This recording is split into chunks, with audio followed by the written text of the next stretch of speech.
All right, in the meantime, the battle over Apple, Larry Glazer here on how all of this would be going down if, let's say, it wasn't a cool company with cool products, one that's loved by the mainstream media and many other in the media. What if it were, let's say, a bank?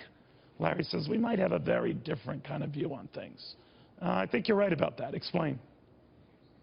You know, Neil, this isn't about privacy protection. It's not about protecting our civil liberties. This is about corporate image. This is about branding. And this is about selling products. And in this case, selling lots more Apple products.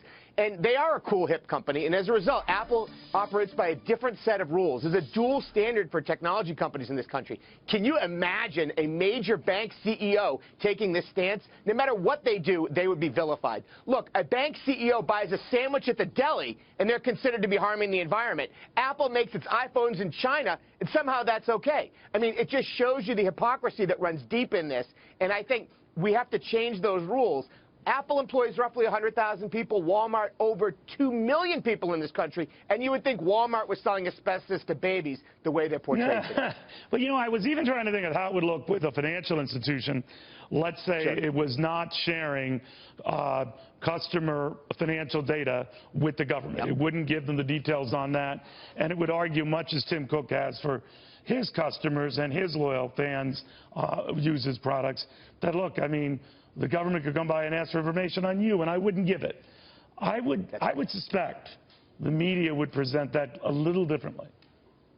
I think so, Neil. And I think that's, again, it's how the optics are presented here. And major financial institutions do comply with data. They're required to comply. The Patriot Act and a whole host of other anti-terrorism, anti-money laundering rules that we've all been forced to live with.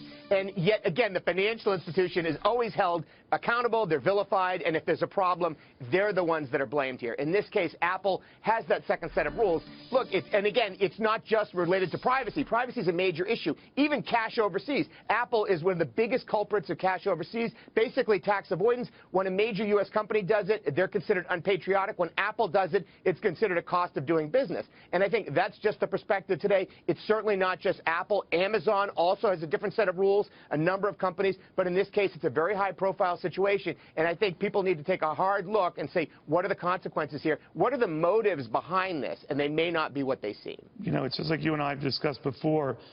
We've seen the energy industry, the oil industry, lose close to 200,000 jobs from its highs. 200,000 jobs. I haven't seen many in Washington shedding a tear over that. You know? No. And again, energy is a great example. Lots of middle-class, high-paying jobs that really haven't been protected by policies.